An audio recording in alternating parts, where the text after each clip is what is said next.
Hi, this is a video on the postpartum instructions that your midwife might give you as she leaves your home after your birth. One of the first things that might happen is she might give you some papers that tell you the instructions, and then she would go over the instructions. So that's the part that I'm going to go over today.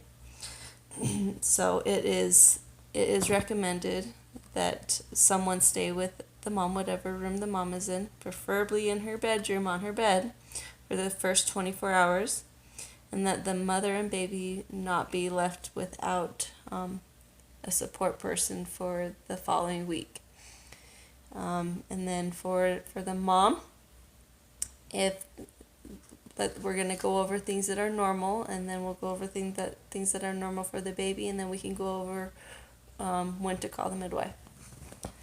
For the mom, things that are normal are after pains or cramping. These are signs that your uterus is doing its job of clamping down and going back to where it was before you got pregnant. In order to help relieve this pain, then you can massage it to firm and below your belly button. You can take your placenta capsules, make sure you are getting plenty of fluid and plenty of rest. You can use a heat pad to help with that pain also, and making sure that you are eating the right way. Just getting a healthy, balanced diet. And then vaginal discharge can last up to 8 weeks. The color may change from dark to a light red, then to a pink, and then to a white or tannish. It will also change in amount. Usually by 3 days you should be able to wear a regular pad with your regular underwear. And if you find that your bleeding had lightened and then it picked back up again, then examine what you had been doing. Were you doing too much that day, or what's going on? Something made it pick up, and it usually is due to strenuous activities. So maybe you decided that you were going to walk around the block when you hadn't even walked to the mailbox, or you were picking up your 3-year-old toddler. That may have been too much.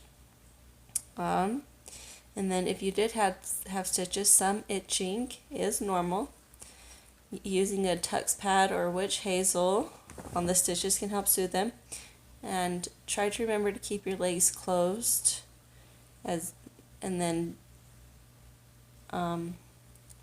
so just try to keep them closed while you're sitting, while you're moving out of bed, keeping them closed.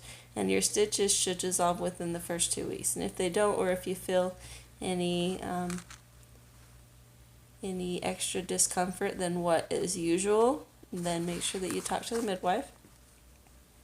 Also, you may find that you have times of being emotional, and this is due to the hormones in your body switching. And this can last from 1 to 2 weeks and can be normal. But if you find that you have severe emotion, then you might need some additional help, and that would be a good time to also call your midwife. And then lastly, for moms, something else that is normal is engorgement or slightly tender breasts. This is due to the milk ducts becoming inflamed. A lot of people think that it's due to the milk coming in, but the engorgement happens before the milk comes in, so it's your breasts getting ready for that milk to come in and for you to have the supply that your baby needs for you to have. And then for the baby, it is normal for milk to come from their breast buds. This is my baby. And if the baby is a girl, then sometimes the baby will have vaginal bleeding, and that is normal. Slightly blue hands or feet is also normal. If your baby, sometimes the baby might gag or try to spit something out. If you turn your baby to the side, then that will help the baby to be able to drain that out, and that gagging is normal. It's just the baby getting rid of that excess fluid that the baby swallowed in the uterus and during birth. Then also, what's normal is that the baby may want to nurse frequently, or the baby may want to cluster feed, just nurse, nurse, nurse, nurse, and then want to sleep for a few hours, and then nurse, nurse, nurse, nurse. And so all of those are normal. You should call the midwife for any of the following. For the mom, if you have pain that is accompanied with a fever and with or without chills, this is the pain of the breast or of the uterus.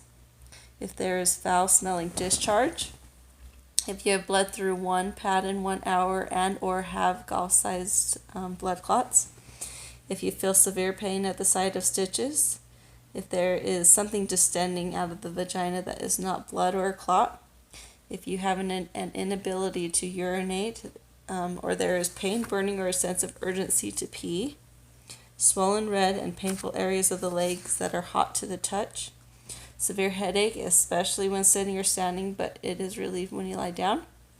And if just anything seems abnormal, then call your midwife.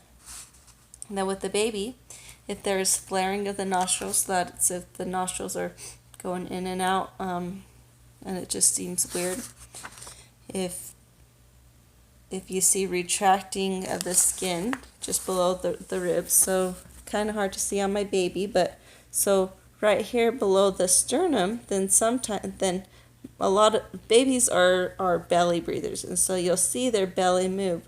But if you see that they're retracting over on the sides over here, then that'd be a good thing to talk to your midwife about. If you see that their nose or mouth is turning blue, if the umbilical cord appears to be infected, so a good sign is that there's redness around it, or there's pus or just something that looks like an infection. If there's discomfort when you nurse your baby, then that would be a good thing to talk to your midwife about.